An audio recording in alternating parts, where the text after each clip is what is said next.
What is up? What is up? What is up, everybody? I am back with another episode of the Michael Balco Show. Today, I am excited to announce my guest. He's a retired NFL quarterback who spent 15 years in the league, a two-time Super Bowl champion, one of the best personalities to ever play in the NFL, the one, the only, Jim McMahon. How are we doing, brother? Doing good, Mike. Doing good. Just having a little coffee here, trying to wake up. Yes, sir. Yes, sir. Aren't we all? So first and foremost, let's talk about your early life. Tell us where you come from, and kind of what it's like being the second oldest of six kids. Well, I was born in Jersey City, New Jersey, back in '59, and then when I was two, I think between the ages of 2 and 3, we moved to San Jose, California. That's where I spent the next 13 years until I was 16 years old. That's where I grew up. That's where I learned to play sports and everything else pretty much. And then from there, my dad's job moved him to Roy, Utah, my junior year in high school, which was quite traumatic. I was starting as a sophomore in California, and the coaches wanted me to stay. My older brother got to stay and finish out his senior year, but since I had 2 years left and a police record, I had to move out of the state. So I ended up going to Utah and finished my last 2 years of high school ball there, and then of course went on to BYU, and after that, into the pros. So that's a little bit of background. Yes, sir. And one thing that a lot of people may not know about you just on the surface is that you actually had an incident whenever you were a kid that left one of your eyes, injured. Why don't you go ahead and share that story for us? Well, my brothers and I were playing Cowboys and Indians, and we didn't, have Xbox and all that kind of stuff back in the day. So we just, and I had a gun holster on my leg, and I guess when we got done playing, I couldn't get how you tie the knot down by your knee. I couldn't get the damn knot out. So I go and get a fork and went and sat back down, and I started messing with that fork and, really just trying to jerk that knot around, and boom, it slipped. And that just proves the hand's quicker than the eye. The fork went pretty much dead center of my right eye and ended up back in my head somewhere back here. But it was just one of those boom, quick jab, and I yanked it back out. But it hurt like hell, that's for sure. And then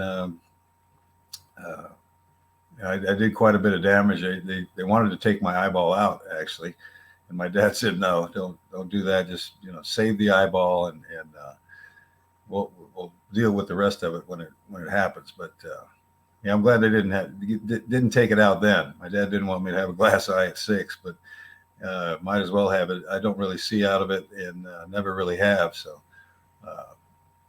and all it does is excuse me, they had to cut a big part of my iris out, and so my pupil doesn't dilate anymore. It's always big.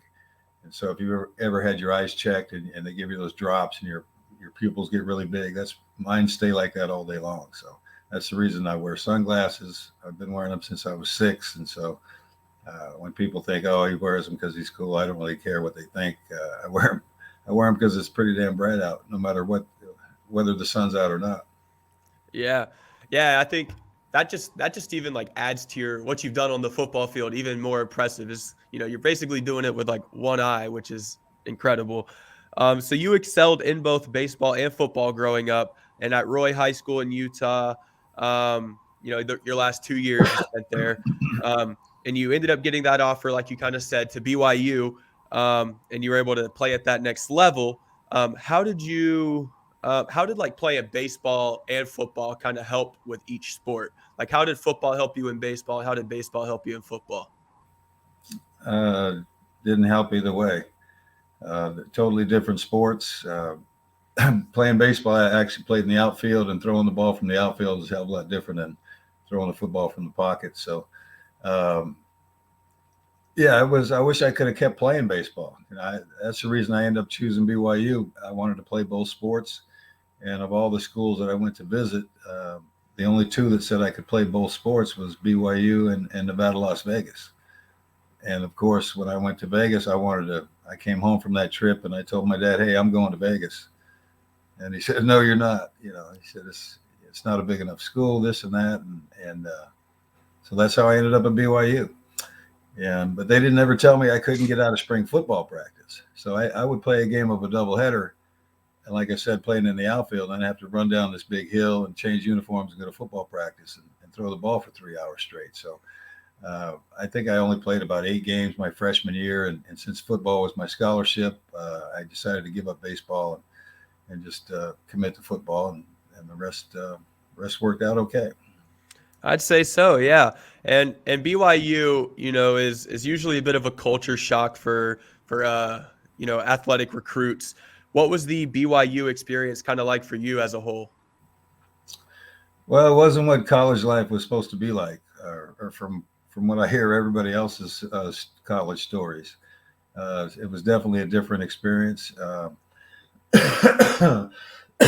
Excuse me. I was there for 5 years, and I didn't graduate. So that should tell you how much school I went to. I finally did get my degree about 6 or 7 years ago. Went back and finished up 5 classes, and I'll tell you, doing homework at 55 really sucks. I mean, I hated doing it when I was 18, and I sure as hell didn't like it at 55. So I'm glad I got it done, and the rest. I finally got into the BYU Hall of Fame because I was a graduate. They wouldn't put me in until I graduated. So I made a promise to Coach Edwards and to my folks, actually, that I'd get it done. And I'm glad I finally was able to do it. Yeah, most definitely. And then in 2010, like you kind of just mentioned, in 2010, you announced that you were going to complete your current, your coursework that you needed to be able to be eligible for the BYU Athletic Hall of Fame, which you did. And then you were named to the BYU Hall of Fame as part of the 2014 class and had your number 9 jersey retired. How did it feel knowing that you made a large enough impact and defied all the odds against you to be a Hall of Fame worthy player for the university? Well, I think I did a lot of good stuff there as far as, on the football field and set a lot of records and won their first 2 bowl games for them. Or not, I didn't do it by myself, but I was a big part of that. And so it was nice to finally, see my name up on the stadium where, I think it belonged. And Coach Edwards even told me that. He said, look, you belong up there. So get this work done and get it done before I expire. He goes, I don't know how much time I have left. And I was able to get it done right before he did pass. That's awesome because I love when like promises come to fruition, and you made a promise and you kept it. I love that. So going back in time to 1982, you were the number 5 overall pick in the 1982 draft by the Chicago Bears. What was your pre-draft process like, and what was it like to be free from BYU's restrictive culture? Well, when I was coming out of college, all the indications, all the indications were that I was going to go to Baltimore. The Colts were picking 4th that year, and I had been back to Baltimore a couple of times. I was having dinner and lunch with Johnny Unitas at his restaurant there in Baltimore, and he was telling me about the town and how much I was going to enjoy it. And so when draft day happened and the Colts, it was Colts' turn to pick, and Pete Rozelle said, and the Colts select quarterback, and I was thinking it was going to be me, and he said Art Schlichter, Ohio State, and I was shocked and I was kind of glad because I really didn't want to go to Baltimore at the time, and I had forgotten I told my agent that, and he had mentioned that to the Colts. The Colts at the time had a running back. I believe it was, who the hell was it? I can't remember his name, but they were having trouble signing him. And so my agent told him, look, don't even bother drafting me because you can't even sign your running back. You're never going to sign the quarterback either. So I had no idea Chicago was picking next. I didn't even look down the list because I figured I was going to Baltimore. So I was kind of shocked. And then the next pick, Chicago picked me. And then a couple hours later, I was on my way to Chicago to meet George Halas. Yeah, that's wild. And so we're going to just kind of fast forward a little bit to the 1985 season with the Chicago Bears, one of the most infamous and notable. You went 11-0 as the team's starting quarterback. You became even more so one of the best personalities in the NFL. You also helped guide the Bears to the Super Bowl, where you guys defeated the New England Patriots 46-10 in New Orleans. You also became the first quarterback in Super Bowl history to run for 2 touchdowns in a single game. So what was that entire season kind of like for you? And how did it feel to be crowned a Super Bowl champion? Obviously that's like what you work for as a professional athlete. So how did it feel to kind of reap the rewards of that? Well, going into '85, we all knew we were going to be a good football team. We lost the NFC Championship game in 1984 to the 49ers. I had been hurt that season. I tore the bottom part of my kidney off in a game, and so I was looking forward to getting back to playing as well. And I knew we were going to be good, and we were all expecting, to go to the Super Bowl and win it. That was our goal that year, and things didn't really start out all that well. I mean, we won our first couple of games, but they weren't by blowouts by any means.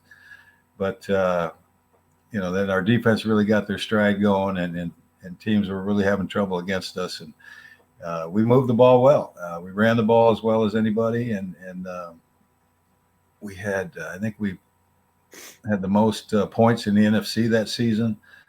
We held the ball for almost 40 minutes a game, and so that's a credit to our offensive line, who never really got the credit that they deserve. And so we had a good football team, and we were looking forward to winning the Super Bowl. And then we had the one slip up in Miami that year. We lost on a Monday night to the Dolphins down in Miami.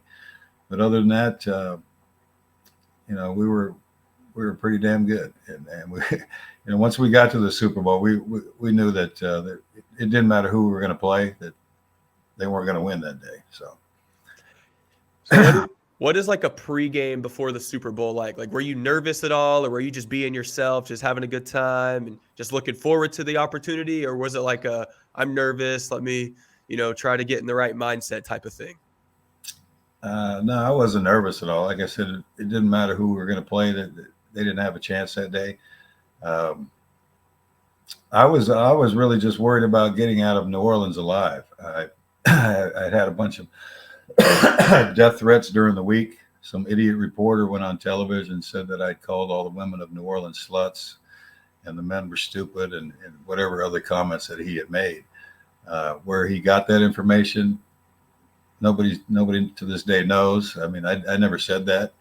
I supposedly had said it on a radio show, and which is ridiculous because the radio show was at 6 a.m. and I'm not getting up, no radio person at 6 a.m. And so, I was just worried about getting shot. I mean, I was, like I said, got death threats from Thursday through Sunday. We had women picketing our hotel. We did have a bomb scare or bomb threat on Saturday. So, there was definitely a lot of things going on there, and I wasn't really thinking much about the game. I just wanted to get the hell out of town. Damn, all of that just to proceed to destroy the Patriots. Yeah, like I said, it didn't matter who we played that day. It was, nobody was going to stop us that day. That's awesome. So you went down as one of the best, if not the best, quarterback in the history of the Chicago Bears. You're an insanely likable guy, equally disliked by many, as you kind of just expressed. How did you go about your day-to-day life just throughout your NFL career, not knowing whether you're going to be loved or hated, or kind of how you were viewed? And did any of that ever get to you? Like, did any of the negativity from the outside fans or the media or anybody like that get to you personally? No, I didn't never let it bother me. I've never let other people's opinions, form who I am or define who I am. I've lived my life the way I want to live my life, and if people don't like me, that's fine. I'm not going to lose sleep over it. The people that do know me, I think, think I'm a pretty good dude. So that's all I really worry about. The people that I care about, as long as they know what's going on and they know where I'm at. So I don't let the outside world bother it. Yeah. And I know I follow you on Twitter, and I know that you post a lot of your teammate Walter Payton. What was it like, getting to play alongside the best running back in NFL history, Walter Payton? Kind of how much did he mean to you? And how much did he mean to the NFL and the culture of the NFL as a whole? Oh, he was a great player, great teammate. Um, it was just a joy to watch run. I mean, he hated to be tackled, as you can see in every film that he's bouncing off people left and right, and he's just still the strongest guy I've ever met in my life. And what was he, about 5'10", 205, 8 pounds, something like that, but just muscle everywhere and desire. I mean, he had a great heart, and like I said, he just did not like to be tackled.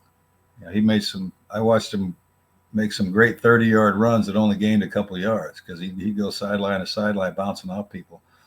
And I don't know how he did it for the 6 years before I got there, because I didn't think that offensive line was very good when I first got there, but they turned into one of the best in the history of the league.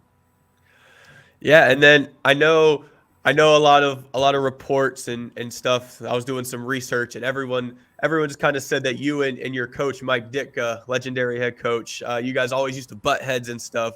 What was it? What was it like playing underneath Mike Ditka, especially for as long as you did? Well, at times it was very frustrating. In fact, most of the time it was very frustrating because our offense sucked. I didn't really enjoy it. I just come from BYU, where we got to throw the ball all the time, and now I throw it more in the first half of a BYU game than I throw it in 3 games with Chicago. So that was quite shocking for me. But yeah, I would have loved to play with Mike. Mike was a great football player. He was rough, tough, played the game the way it's supposed to be played. And had he ever been in my huddle, I think he would have understood me a hell of a lot better, because I knew what I was doing, and he thought I was doing things just to piss him off. But I was doing things to win games, and if that pissed him off, that's too bad. I'm not like I said, I'm not worried about people's feelings. I'm here to win ball games, and if you don't want that, you want somebody, a robot, put somebody else in there or trade me, because I can't deal with it. Yeah. And then after 7 seasons in Chicago, you found yourself in a new uniform with the Chargers. What was it like to wear a different uniform for the first time in your pro football career? And were you accepted the same way that you were in Chicago? Well, I was just looking forward to getting out of Chicago. It was kind of nice to be in San Diego. I just come from one of the coldest places that you'll ever be in your life, in Chicago. And to be in San Diego, where it's 75, 78 degrees every day, I kind of enjoyed that. We weren't very good, but it was nice. It was just nice to get away from the scene that we had created in Chicago. It was a lot of bad blood there with Coach Ditka and some other people, but it was just a fresh start. My kids got to enjoy it. We had 3 at the time. They were all very, very little, but they enjoyed that part of it. They got to move around the next 8 years. I mean, wherever I was playing, they came with me. Started school wherever I was, and then at Christmas break, they'd always go home to their regular school. But so they got to grow up and see quite a bit of the country, and they learned how to meet new friends pretty quickly. Yeah, I think that's always important too. And like you kind of said, you bounced around the league a little bit over the next few years. You had stops in Philadelphia, Minnesota, Arizona, Cleveland, and you finished it up in Green Bay. Which of those cities that I just mentioned was your favorite to play in, and why? Well, man, I didn't play much I played 1 year in Philly, 1 year in Minnesota. I enjoyed my time here in Arizona. I knew when I played for the Cardinals that this is where I was going to live when I was done playing. I love dry heat. I don't like humidity at all. It kills my body for some reason, but dry heat feels great. And so I always knew I was going to live here. But I mean, anywhere I got to play, I enjoyed it. Philadelphia, we had a hell of a football team in Philadelphia in 1991. We probably should have won I know we should have won it all that year. Had the best defense in the league. And unfortunately, the O-line was not real solid in Philadelphia. We went 10-6 and didn't go to the playoffs. So that should tell you, because nobody really wanted to play us, that's for sure. But and then Minnesota, of course, I played there in '93. We ended up going to the playoffs and losing to the Giants in New York. But yeah, other than that, I didn't play much. And then when I got to Green Bay, I certainly didn't play much. I was there with Brett Favre, so just kind of enjoyed every stop I made. I had some great teammates everywhere I went. Still have a lot of great friendships. That's really what you miss. You don't miss all the grind and everything else, but you miss hanging out with your buddies. Yeah. And it's always good to see those guys. You had to at least consider playing for the Detroit Lions, right, to just round out the NFC North. No, never wanted to go to Detroit.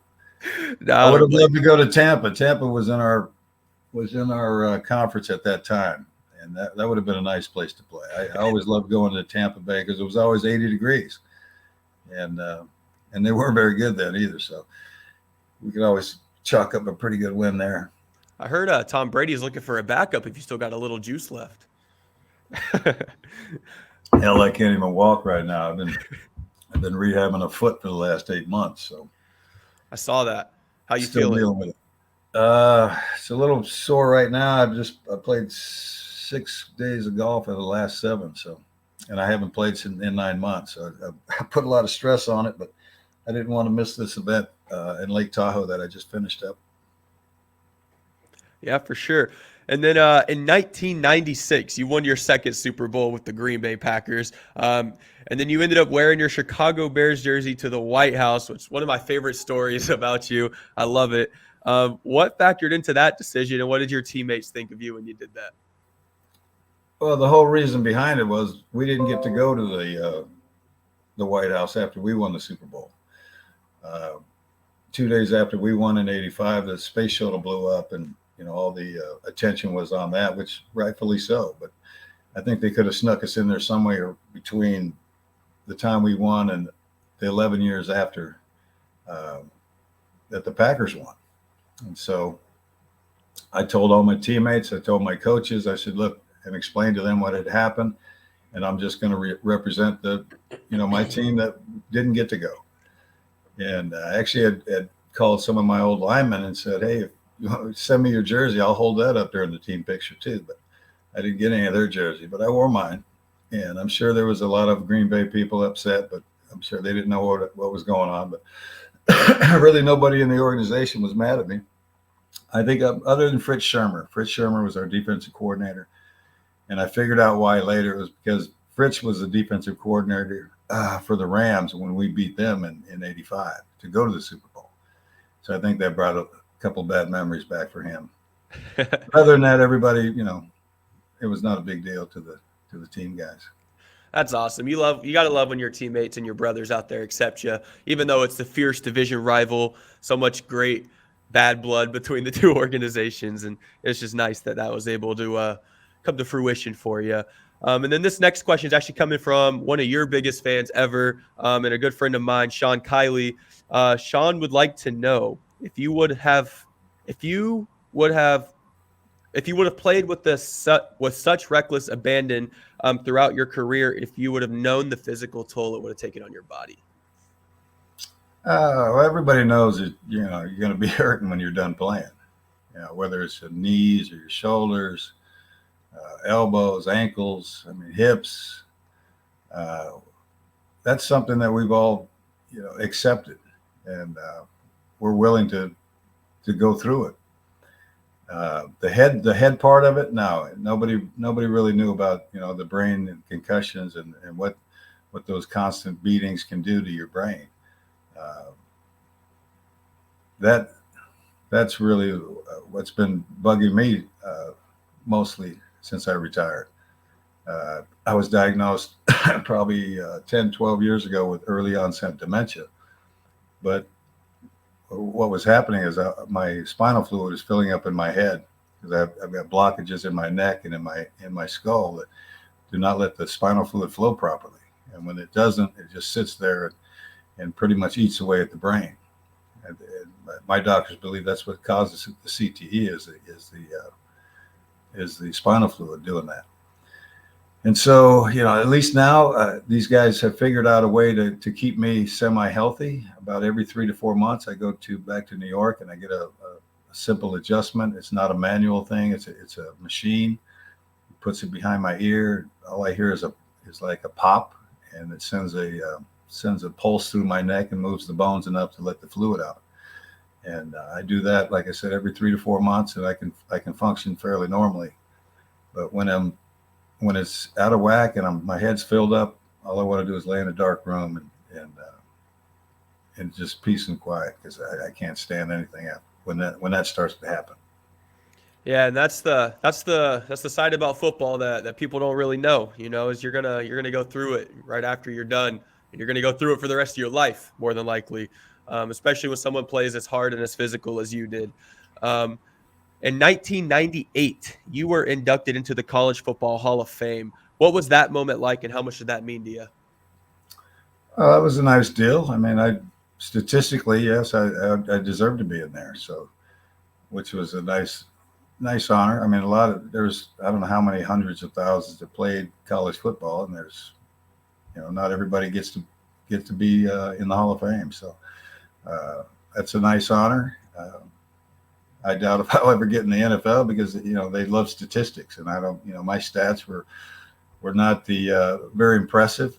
Other than my wins and losses. I think that's all I ever cared about was wins and losses. I would have loved to throw the ball, like I said, more, but I won a hell of a lot more games than I lost, and that's what I look back on.